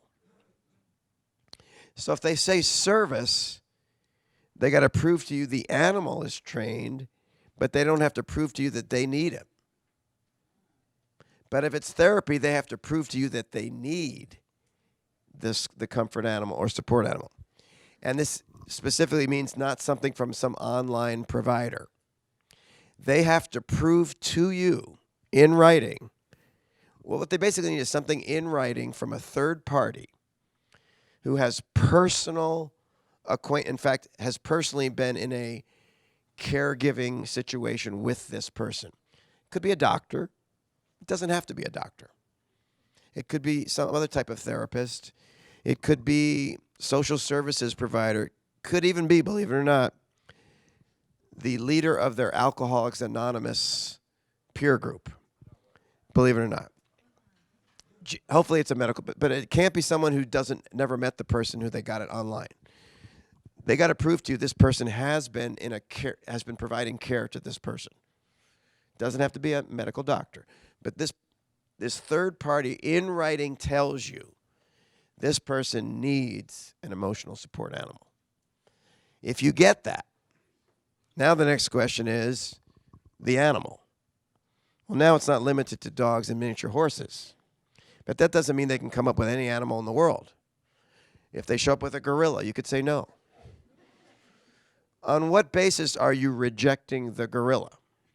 You are allowed to reject animals that either pose a significant risk of harm to others, number two, have a great likelihood they're going to cause significant damage to the property. Gorillas will come under both of those too. Or third, if just the animal in question, even though it's not a gorilla or a zebra or a giraffe or something, is going to cause the landlord an undue financial burden. That's the big question. What's an undue? So let's say, obviously it's a gorilla or a python or something, just say no. but they show up with a dog. Now, if it's a poodle or something, you pretty much have to say yes. But what if the dog is a pit bull, a Doberman, a German Shepherd, a Saint Bernard? Okay. Now, okay, well, first of all, can you say based on the breed that it's dangerous to others? No. You have to prove that that animal already bit someone or attacked someone. All right. Well, I haven't got there yet. Hang in there. Can you say this animal is tremendously likely to cause a lot of property damage?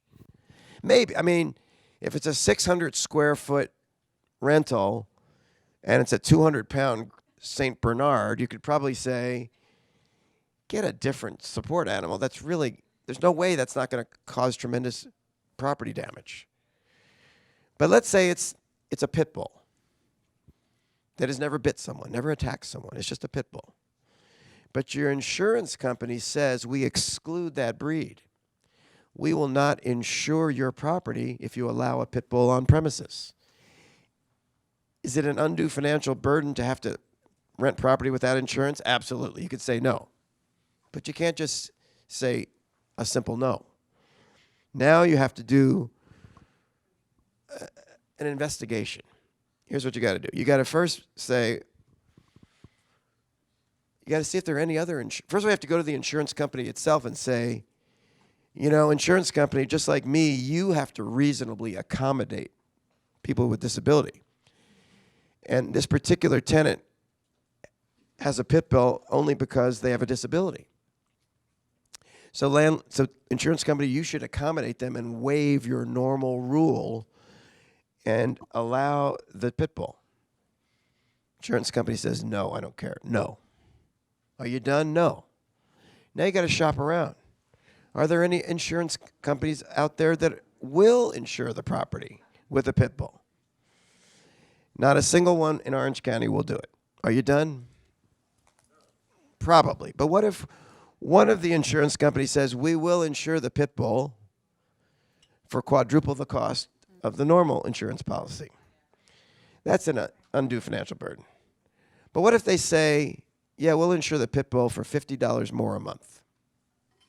See what I'm saying? Somewhere it's going to be not an undue burden. The law doesn't say you don't have to have any burden. So you have to sort of, it may be a financial burden to you to allow this, but in order to reasonably accommodate the disabled person, you got to do it. Of course, this is so gray.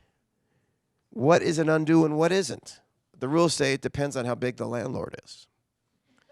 So if it's a big, rich property management company, big landlord that owns hundreds of units, you'd probably be expected to pay more of a financial burden to accommodate the support animal. Whereas if you're a single person with your one rental property, you probably don't have to do much. If it's going to cost you pretty much anything, you can probably say no. What we would all prefer is if this was a lot more black and white. We wish there was a list that says these animals yes, these animals no. This is an undue burden and this isn't. It's not. So you got to deal with what I just told you. Okay? Yeah.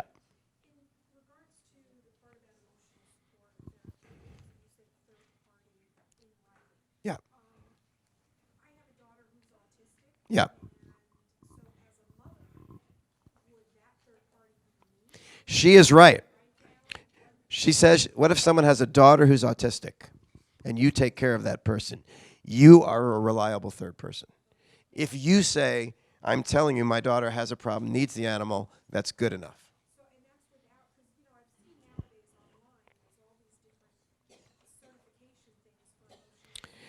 Yeah.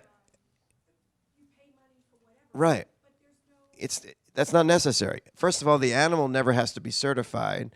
Plus, the person providing the opinion that the person needs it doesn't have to be certified either. It only has to be someone who is providing care. Mother providing care to autistic child is a sufficient, reliable third person. Yeah. Yeah. Yeah.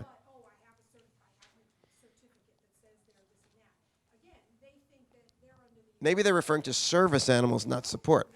But you're following what she's saying? She's right. They're confused. Or they're not confused. The rules have changed. when it comes to certification, that doesn't apply to support animals. The animals don't have to be certified, and the person giving the opinion that the person needs the animal doesn't have to be certified.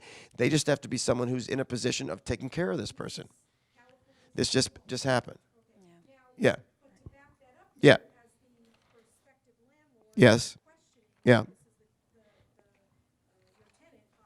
Yeah.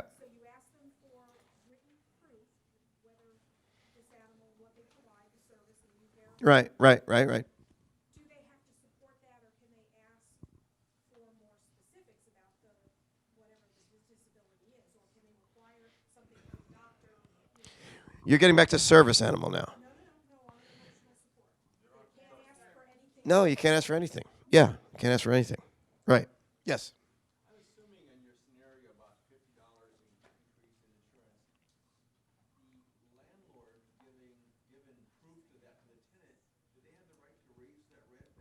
Definitely not. The point is, you repeat it? sometimes the landlord has to suffer the burden. If you just pass it on to the tenant, there's no burden at all. And all the rules says you can't be forced to undertake an undue burden. It doesn't say that no burden at all. So if you just pass it on to the tenant, I mean, what I'm saying is judges are going to say, well, $50, that's not an undue burden. You have to assume that, and you can't pass it on.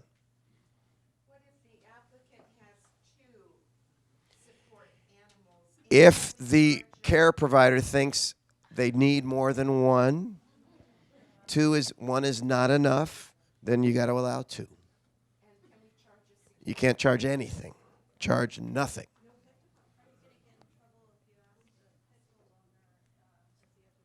You're not going to get in trouble if you ask the pit bull owner, has this dog ever attacked someone? You should ask them.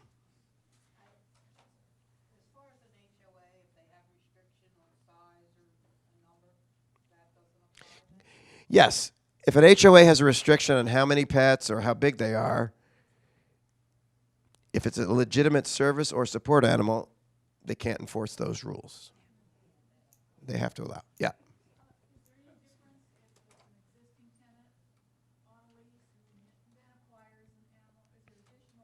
It really isn't. Let's say the tenant halfway through the lease says, I need an animal. You're going to say, what changed? Well, if they get a reliable third person to say, well, their condition has changed. They need one now. A doctor or something like that. No. Yeah. You can only charge pet deposits for pets, not service or support animals. Yeah. But if I go to my therapist and they write a letter that says I need an animal, I can choose whatever animal I can. No. The landlord only has to make a reasonable accommodation. Unless that's going to be an undue financial burden. But I mean, seriously, you don't have to take every animal. You only have to be reasonable. Question from somewhere else. What if you are allergic to dogs and cats, either the tenant or the owner? Very good question. Let's make it simple. You got a duplex. You rent them out, both units. Tenant number 1 is severely allergic to dogs. Tenant number 2 leaves, you get a new applicant. They got a service dog or a comfort dog. But if you allow them to move in, that severely harms tenant number 1. You got competing, overlapping, contradicting disabilities. The one who was there first has more rights than the one who was there second. I mean, you have to try to make them both happy. But I don't know in that scenario how you would. I mean, if it was a 4-unit building, you could ask the new one, can I move you down to this one where you're further away and maybe that'll work?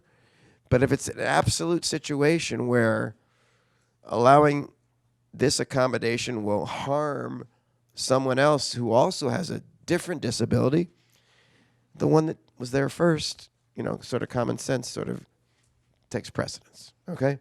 Yeah. No one's exempt. No one's exempt. We could talk about this all day. While you're still here, there are a couple of things I want to mention real quickly. I don't know if that's true in this county, but any county that was under a wildfire declaration, insurance companies are required to renew your fire insurance. Because we're hearing around the state that insurance companies say we're not going to renew you because there were fires in this area. Well, there's a 1-year moratorium on that. So they have to renew you this year. 2021, we'll see. Maybe the moratorium might get extended. But I don't know if, you tell me, is Orange County one of those counties? Well, you figure it out. In case you are, then that's an issue, okay? But if they're writing a new policy, they don't necessarily need to offer it. No, they do. If you're in that one of those areas. So they do have to. Yeah, right. Whether it's a new policy or a renewal.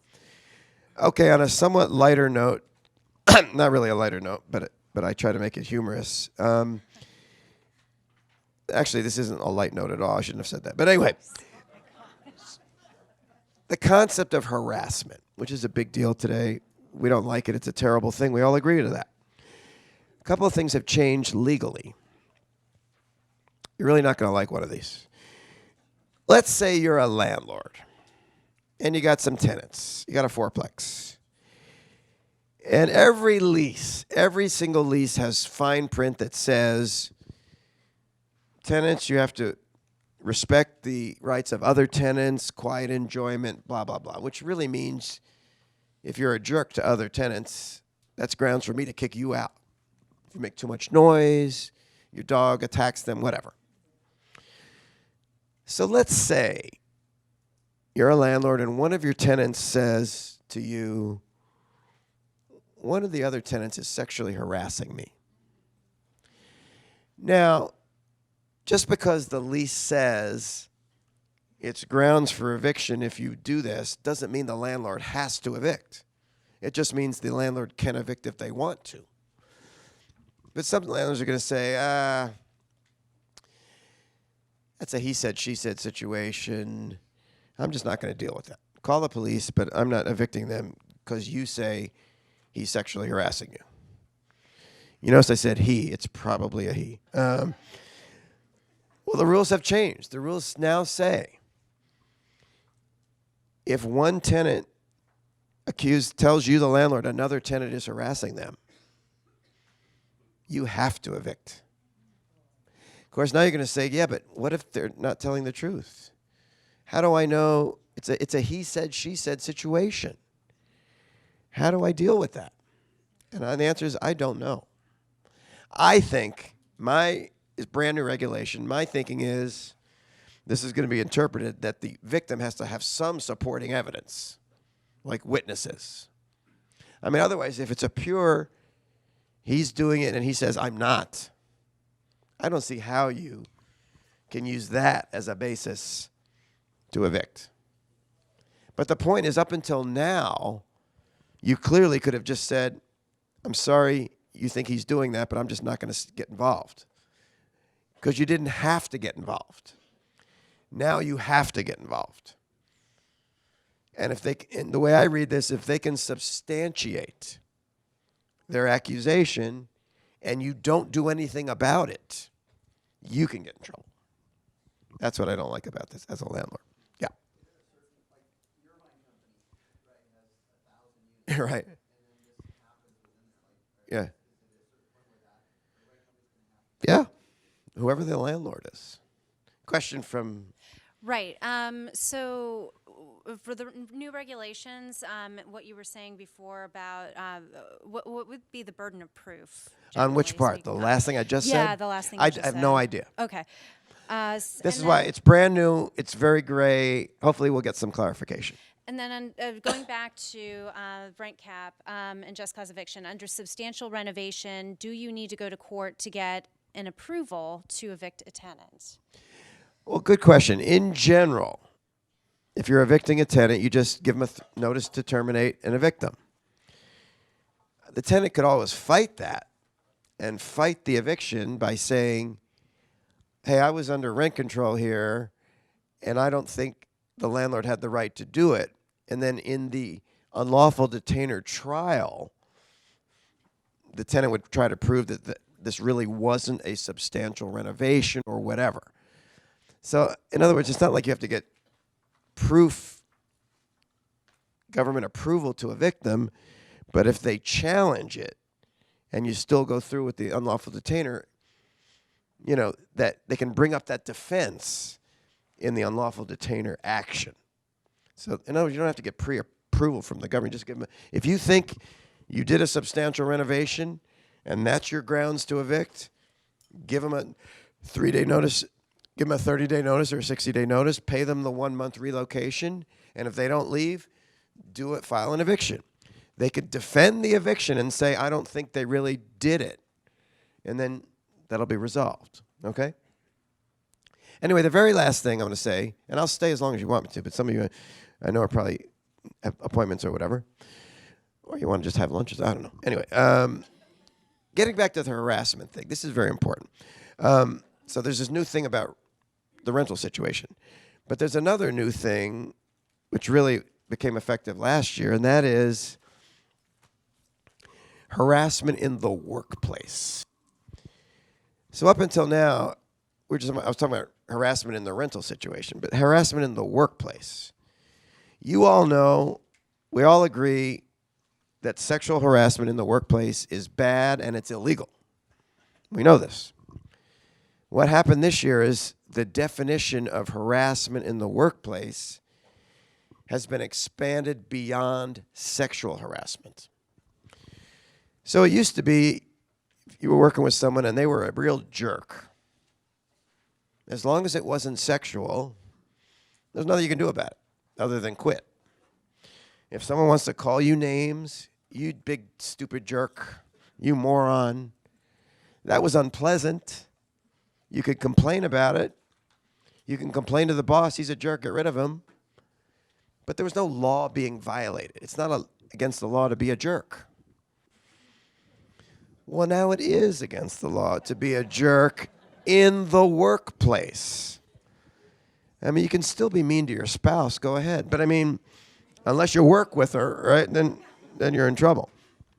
In all seriousness, what this means is, in your real estate office, in your real estate company, it is not tolerated anymore that people, the actual language in the law is abusive conduct, which includes verbal insults. You can't do this anymore in the workplace, or you can get sued.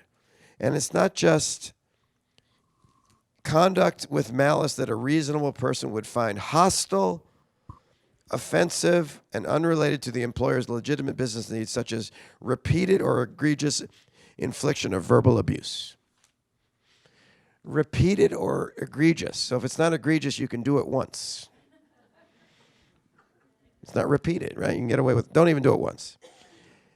So this doesn't just mean your broker has to be nice to you. It means your coworkers have to be nice to you. And you got to be nice to them. It's not just sexual harassment that is illegal. It is abusive conduct in the workplace.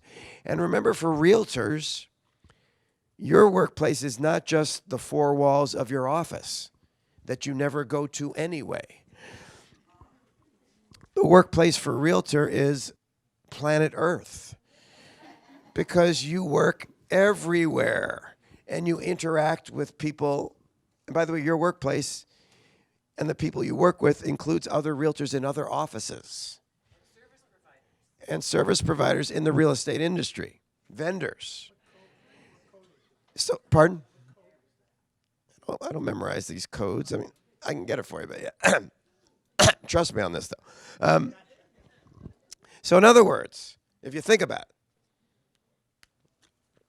realtors interact with other people in the real estate business all over the world all day long. You got to be nice to everybody, period, or you can get sued. It used to be it was just sexual harassment that was the problem. It's beyond that now. Sexual harassment is still equally illegal, but now it's more than that. And to go further, it applies to clients. Why would you ever be mean to your clients? Because your client's a jerk. Be nice to them anyway.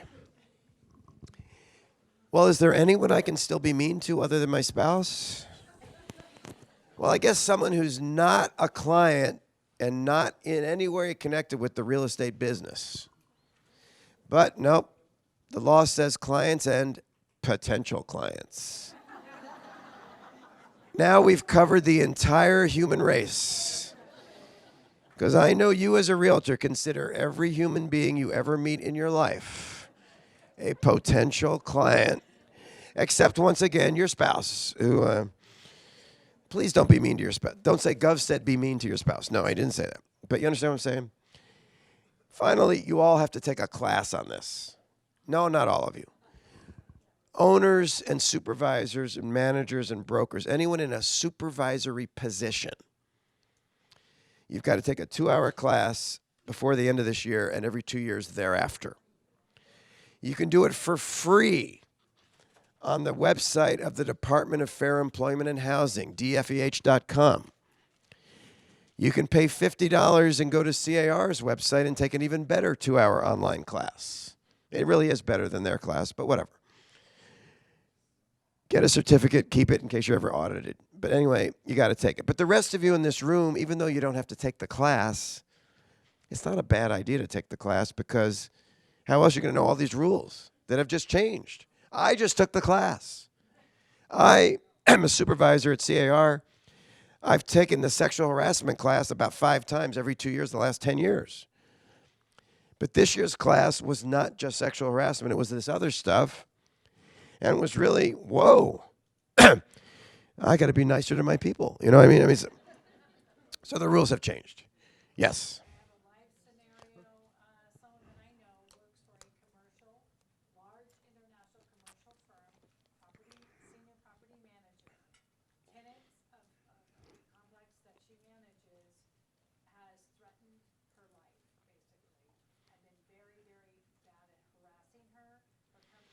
Her company is the landlord?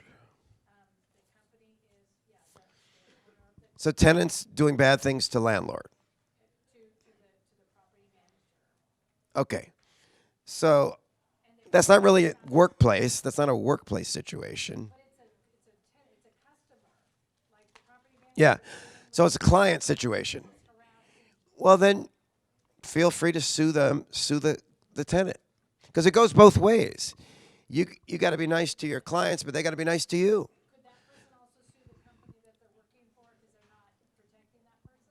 If the company had reason to know, yeah, arguably. But that was probably true if it was threats.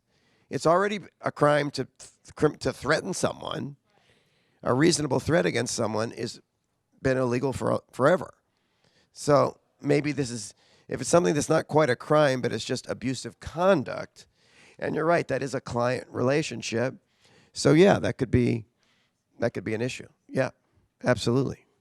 Be nice to everyone is my parting words today. Be nice to everyone, and you'll be fine. Thank you. Thank you. Thank you very much. Yes, thank you. Voice got better. Got a little better. Yeah. Good job. Yeah, thank you. Good to see you.